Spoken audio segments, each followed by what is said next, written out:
नमस्कार विद्यार्थी मित्रांनो, महाराष्ट्रामध्ये पहिलीच सौर ऊर्जेवर चालणारी सूत गिरणी सुरू झालेली आहे। याचं काम ऑलरेडी सुरू झालेलं आहे।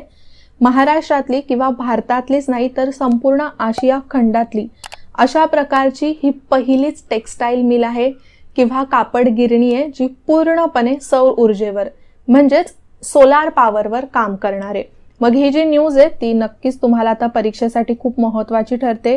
एक म्हणजे महाराष्ट्राची संबंधित आहे प्लस कापड उद्योगाशी संबंधित आहे। जर तुम्ही प्रश्नपत्रिका वगैरे मागच्या काही वर्षांच्या बघितल्यात तर कृषीवर जर जास्तीत जास्त प्रश्न विचारले जातात तर आपल्याकडच्या कापसाच्या उत्पादनावर बऱ्याच वेळा प्रश्न विचारले गेलेले आहेत। ओके, सो हे लेक्चर बरंचसं असं इन्फॉर्मेटिव्ह असणार आहे। नीट लक्ष देऊन लेक्चर बघा। या लेक्चरची PDF तुम्हाला विजन गव्हर्नमेंट जॉबच्या टेलिग्राम चॅनलवर मिळेल। तसंच तुम्ही ऑडिओ लेक्चर सुद्धा याचं डाउनलोड करू शकता। त्याचप्रमाणे विजन स्टडीचं ॲप सुद्धा तुम्ही तुमच्या फोनमध्ये नक्कीच डाउनलोड करून ठेवा। आणि महत्त्वाची अपडेट आहे ते म्हणजेच क्वेश्चन आन्सर रिव्हिजन बॅचेस सुरू झालेल्या आहेत। जर तुम्हाला तुमची रिव्हिजन एकदम योग्य पद्धतीने करायची आहे तर नक्कीच तुम्ही या बॅचेसना सुद्धा ॲडमिशन घेऊ शकता। ओके, आता वळूया आपण आपल्या लेक्चरकडे। सो एकतर चर्चेत काय हा विषय किंवा ही जी गिरणी आहे तर या गिरणीचं नाव काय ते एकदा लक्षात ठेवा, जय भवानी महिला सहकारी वस्त्रोद्योग गिरणी। आता इथे अजून एक महत्त्वाची गोष्ट ठरते कारण की ही एक महिला सहकारी वस्त्रोद्योग गिरणी आहे। ओके, नाव काय ते लक्षात ठेवा, जय भवानी महिला सहकारी वस्त्रोद्योग गिरणी। आणि ही आशिया खंडातली पहिली सौर ऊर्जा सक्षम कापड गिरणी आहे। म्हणजे सौर ऊर्जेवर चालणारी ही पहिलीच अशी गिरणी असणार आहे पूर्ण आशिया खंडामधली। म्हणूनच ही न्यूज खूप महत्त्वाची ठरते। मग आता ही महाराष्ट्रात तर आहे, मग महाराष्ट्रात एक्झॅक्टली कुठे आहे तर ही गिरणी परभणीमध्ये आहे। ओके, परभणी कुठे येतं तर औरंगाबाद विभागामध्ये जसे आपले महाराष्ट्राचे विभाग करण्यात आलेले आहेत तर त्यामध्ये औरंगाबाद विभागामध्ये परभणी इथे। ओके, जर परभणी बघितलं तर कापसाच्या उत्पादनामध्ये परभणी महाराष्ट्रात नेहमी टॉपवर राहिलेला आहे।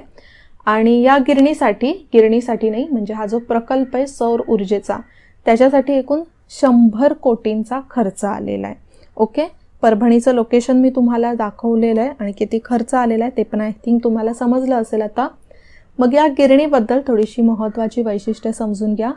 ही गिरणी बरीचशी मोठी आहे, एकूण 30 एकर क्षेत्रामध्ये पसरलेली आहे आणि इथे कापसापासून कापडावर प्रक्रिया केली जाते। म्हणजेच कापसापासून कापड तयार करण्याची पूर्ण प्रक्रिया या गिरणीमध्ये किंवा या मिलमध्ये केली जाते। अगदी कापसाचं जिनिंग, त्याचं विणणं, त्याचं सूतकाम। आता कापसापासून बऱ्याचशा गोष्टी होतात, कापड तर निर्माण होतंच, त्याचप्रमाणे कापसापासून धागे तयार केले जातात, बरीचशी कामं कापसापासून केली जातात। जिनिंग म्हणजेच काय तर जे आपलं ओरिजिनल कापूस असतं, तुम्ही बऱ्याच जणांनी कापूस बघितलं असेल तर त्यामध्ये बिया असतात, त्या बिया जेव्हा काढून टाकल्या जातात त्याला म्हटलं जातं जिनिंग। त्यानंतर मग त्याचं विणकाम केलं जातं, विनिंग केलं जातं, स्पिनिंग केलं जातं आणि मग त्याचं रूपांतर फायनली मग कापडामध्ये होतं। मग त्या कापडापासून आपले जे कपडे आहेत, कॉटनचे कपडे आपण असं म्हणतो, तर ते तयार केले जातात। तर ही प्रोसिजर तुम्हाला थोडीशी माहितीच असली पाहिजे। आता आपल्या या कापड उद्योगामध्ये या सौर ऊर्जेची गरज का लागली आणि ही महत्त्वाची का एवढी ठरते ते थोडंसं समजून घेऊया। कापड उद्योगामध्ये ना 40 अंश ते 110 अंश सेल्सिअसच्या श्रेणीमध्ये भरपूर गरम पाण्याची आवश्यकता असते। ओके, म्हणजेच हे जे धागे निर्माण केले जातात ना कापसापासून तर त्या कापसाला गरम करण्यासाठी भरपूर अशा गरम पाण्याची गरज असते। मग गरम पाण्यासाठी आपण जर बघितलं तर मोठमोठे हीटर्स, गीझर्स वापरले जातात। मग जर आता त्याच्या जागी इलेक्ट्रिसिटीच्या जागी जर सौर ऊर्जेचा वापर केला तर नक्कीच जी इलेक्ट्रिसिटी आहे त्याची बचत होणार आहे, राईट, विजेची बचत होणार आहे। मग त्यानुसारच आपलं जे power grid corporation of India आहे त्यांच्या म्हणण्यानुसार कपड्यांसाठी सौर ऊर्जा जर वापरली तर वर्षाला 770 कोटी रुपयांची बचत होऊ शकेल। ओके, म्हणजे हे जे पाऊल उचलण्यात आलेलं आहे एका टेक्सटाईल मिलसाठी, आता एका टेक्सटाईल मिलसाठी असं काम करण्यात आलेलं आहे, राईट, सोलार पॉवर प्लांट्स लावण्यात आलेले आहेत। हळूहळू जर प्रत्येक मिलसाठी अशाच प्रकारे काम करण्यात आलं नक्कीच याचा सुरुवातीचा जो खर्च आहे तो नक्कीच खूप जास्त असेल, पण पुढे मग परत इलेक्ट्रिसिटीचा तेवढा जास्त खर्च येणार नाही, राईट। प्लस आपली इलेक्ट्रिसिटी आहे त्याची सुद्धा बचत होईल। आता भारतातल्या कापसाबद्दल आपण बघितलं तर भारत एक मोठा उत्पादक देश आहे कापसाचा. टेक्स्टाईल इंडस्ट्रीमध्ये सुद्धा भारत जगातल्या मोठ्या देशांमधला एक देश मानला जातो. जर आपण कापड क्षेत्रामध्ये स्पेसिफिकली बघितलं तर 6 दशलक्ष कापूस उत्पादक शेतकऱ्यांची उपजीविका या कापड क्षेत्रामध्ये. ओके, आता इथे फक्त आपण शेतकऱ्यांचाच आकडा बघतोय, पण पूर्ण एम्प्लॉयमेंट जी आहे ती सुद्धा बरीच जास्त आहे. ते आता पुढच्या स्लाइडवर दिलेलंच आहे, ते एकदा तुम्ही बघून घ्या. आणि भारतात दरवर्षी 6 दशलक्ष कापडाचं उत्पादन घेतलं जातं. बघा किती, तर 6 दशलक्ष कापसाचं उत्पादन. अच्छा, इथे टन असलं पाहिजे.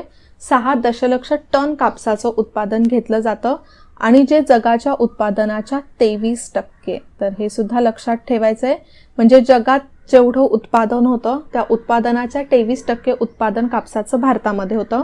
आणि जगाचं जे एकूण उत्पादन आहे ऑर्गॅनिक कापूसमध्ये, म्हणजे जे सेंद्रिय कापूस आहे त्यातलं एकूण 51% ऑर्गॅनिक कापसाचं उत्पादन तर भारतातच होतं. मग राहिलेलं जे 49% ते चायनामधून आहे किंवा USA मधून आहे.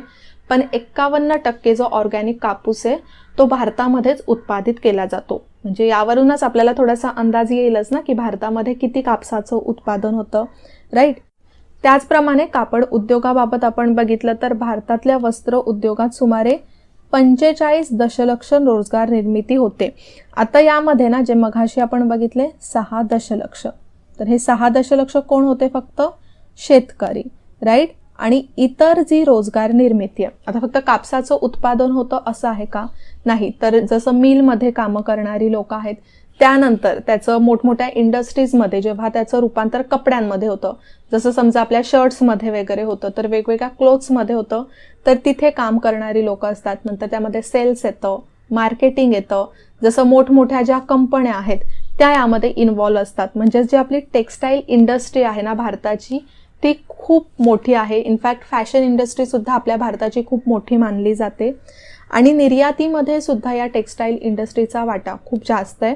जसं भारताची जी पूर्ण निर्यात होते ना, तर 100%पैकी 15% निर्यातीचा जो वाटा आहे तो टेक्स्टाईल म्हणजेच कापड उद्योगांचाच आहे. आणि अशी सुद्धा एक अपेक्षा दर्शवली जाते की 2021 मध्ये भारताची जे एकूण वस्त्रोद्योग आयात आहे ती 82 अब्ज डॉलर्स होऊ शकते. ओके, आता हे आयात का म्हटलंय?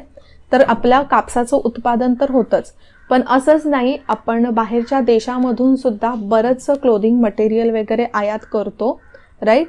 आणि त्याचप्रमाणे जे कापसाच्या मशिनी असतात, जसं कापूस तयार करण्यापासून तर ते पुढे त्याचं कपड्यामध्ये रूपांतर होईपर्यंत वेगवेगळ्या मशीन्स लागतात. तर त्या मशीन्सची आयात, त्या मशिनरीजची आयात आपण वेगवेगळ्या देशांमधून करत असतो. 2019 मध्ये ही जी आयात आहे ती 31.65 अब्ज डॉलर्स एवढी होती. ओके, म्हणजे ही आयात सुद्धा आपली भरपूर जास्त आहे.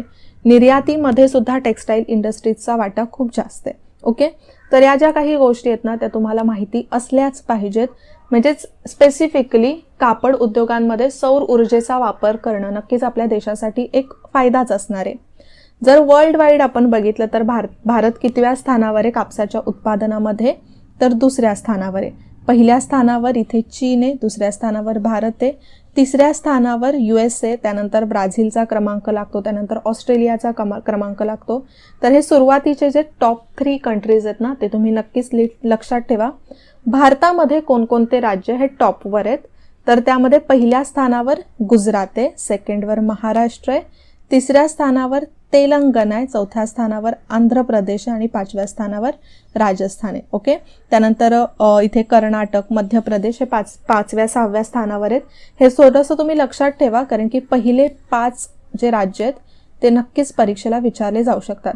मग महाराष्ट्रामध्ये, म्हणजे महाराष्ट्र कितव्या स्थानावर आहे पूर्ण भारतामध्ये? तर 2ऱ्या स्थानावर सर्वात जास्त कापसाचं उत्पादन हे महाराष्ट्रात होतं. बघा, महाराष्ट्रामधली जी स्पेसिफिकली मराठवाड्यातली माती आहे त्यालाच आपण म्हणतो ना की कापसाची काळी मृदा. जसं मोठमोठ्या नद्यांनी तो प्रदेश पूर्णपणे व्यापलेला आहे. जर आपण परभणीमध्ये बघितलं तर महत्त्वाच्या कोणकोणत्या नदी परभणी जिल्ह्याच्या बाजूला आहेत? तर जसं त्यामध्ये गोदावरी नदी आहे, राईट. गोदावरी तर इथून आपल्याला दिसते वाहताना. त्याचप्रमाणे पूर्णा नदी आहे, पूर्णा नदीनंतर इथे दुधना नदी आहे. जसं परभणीच्या एकदम मग तुम्ही सीमेलाच बघू शकता की या 3 नद्यांचा संगम होतो. या बाकीच्या ज्या उपनद्या आहेत परभणीच्या आणि त्यानंतर गोदावरी नदी एक होऊन वाहते. ओके, तर या काही गोष्टी आहेत ज्या तुम्हाला माहिती असल्या पाहिजेत आणि म्हणूनच परभणी, जालना हे जे प्रदेश आहेत ना ते कापसाच्या उत्पादनामध्ये बरेचसे टॉपवर आहेत. ओके, मग आता हे जे उत्पादन आहे ते तुम्ही बघितलंच. जगामध्ये कितव्या क्रमांकावर भारत आहे, भारतातले टॉपचे 5 राज्य कोणते आहेत. एकदा तुम्ही उत्पादन पण बघा. तर हे थोडंसं एक एस्टिमेशन आहे 2018-19चं. त्यामध्ये गुजरात म्हणजे टॉपचं जे राज्य आहे तिथे 107.37 लाख एवढं उत्पादन कशाचं झालेलं आहे, तर कापसाचं गुजरातमध्ये झालेलं आहे. त्यानंतर दुसऱ्या स्थानावर महाराष्ट्र इथे तुम्ही बघू शकत असाल आणि नंतर 3rd स्थानावर आहे ते म्हणजे तेलंगणा. ओके, सो आता या तर सगळ्या गोष्टी झाल्याच, पण त्याचबरोबर अजून सरकारने कापसाचं उत्पादन वाढवण्यासाठी किंवा त्यामध्ये काही डेव्हलपमेंट्स करण्यासाठी योजना आखलेल्या आहेत का, तर एक खूप महत्त्वाची योजना आहे ते म्हणजे पॉवर लूम्ससाठी सौर ऊर्जा योजना. ही नक्कीच खूपच महत्त्वाची योजना आहे. आता जर कापसावर तुम्हाला प्रश्न विचारलाच गेलं किंवा कापडांच्या मिलवर, तर नक्कीच यातून विचारलं जाऊ शकतं. तर 2018मध्ये वस्त्रोद्योग मंत्रालयाने म्हणजेच टेक्स्टाईल मिनिस्ट्रीने ही योजना जाहीर केलेली. अच्छा, मला आता कमेंटमध्ये सांगा की आपले जे टेक्स्टाईल मिनिस्टर आहेत ते कोण आहेत किंवा हे मंत्री कोण आहेत. महत्त्वाचं आहे, लक्षात असलंच पाहिजे तुम्हाला. मग ही योजना काय करणार आहे, तर या योजनेअंतर्गत ना वीज टंचाई. आता कापड उद्योग आहे, जसं मी तुम्हाला सांगितलं की खूप जास्त बॉइलिंगमध्ये गरम पाणी लागतं तिथे. ओके, मग त्यासाठी ऊर्जा पण नीट असली पाहिजे, तिथे इलेक्ट्रिसिटी पण नीट असली पाहिजे. पण आपल्या महाराष्ट्रामध्ये सुद्धा आपण बऱ्याचशा भागांमध्ये, महाराष्ट्रामध्येच काय पूर्ण भारतभर असं बघितलं आपण की बऱ्याचशा भागामध्ये इलेक्ट्रिसिटी नीट नसते कधी कधी. ओके, जसं लोड शेडिंग वगैरेचे प्रॉब्लेम्स आपल्याला भरपूर ठिकाणी आत्तासुद्धा बघायला मिळतात. ओके, तर मग याच वीज टंचाईच्या समस्येवर तोडगा म्हणून सौर ऊर्जा प्रकल्प बसवण्यासाठी सरकार सहाय्य करेल आणि या योजना छोट्या पॉवरलूम युनिट्सला म्हणजे ज्या छोट्या छोट्या मिल्स असतील त्यांना भांडवली अनुदानाच्या रूपात आर्थिक सहाय्य देईल. म्हणजेच काय, यांना सबसिडी दिली जाईल या पॉवरलूम्सला. ओके, आता यामध्ये ना काही क्रायटेरिया आहेत की कोणाला ही योजना आहे ती लागू होईल. तर त्यातला सर्वात महत्त्वाचा क्रायटेरिया असणार आहे ते म्हणजे या मिलला रूफटॉप असावं, म्हणजे चांगलंसं छप्पर असावं. ओके, आता छप्पर का असावं, कारण की त्या छप्परवर हे जे सौर ऊर्जाचं पॉवर प्लांट आहे, सौर ऊर्जाचे जे युनिट्स आहेत ते लावता यावेत. ओके, जर आपण लँडवर लावले, जमिनीवर लावले तर नक्कीच परत तेवढी जागा जाईल आणि तेवढी जागा ऑक्युपाईल होईल. म्हणूनच एक छप्पर प्रॉपर असलं पाहिजे या युनिटसाठी. आणि हे जे प्रकल्प आहे या प्रकल्पाअंतर्गत गिरणीत ऑन ग्रीड सौर ऊर्जा प्रकल्प किंवा ऑफ ग्रीड सौर ऊर्जा संयंत्र बसवू शकता. ओके, तर ही योजना सुद्धा महत्त्वाची आहे. नक्कीच तुम्हाला जर परीक्षेला विचारलं गेलं तर यावर सुद्धा प्रश्न विचारला जाऊ शकतो. त्याचप्रमाणे काही दिवसांपूर्वी टेक्स्टाईल मिनिस्ट्रीनेच आपल्या भारताच्या कॉटनला एक कस्तुरी कॉटन म्हणून सुद्धा इंट्रोड्यूस केलेलं. ते सुद्धा थोडंसं लक्षात ठेवा की भारताच्या कॉटनला कोणतं नाव देण्यात आलेलं आहे, तर ते म्हणजे कस्तुरी कॉटन. ओके, सो आता बरीचशी माहिती आपण या लेक्चरमध्ये याबद्दल घेतलेली आहे. लेक्चरमध्ये आता आपण इथेच थांबूया. तुम्हाला एक लहानसा प्रश्न विचारलेला आहे, त्याचं आन्सर मला नक्कीच कमेंटमध्ये करा. पुन्हा भेटूया अशाच एखाद्या चांगल्या करंट अफेअर्सच्या टॉपिकसोबत. तोपर्यंत जय हिंद, जय महाराष्ट्र आणि थँक्यू.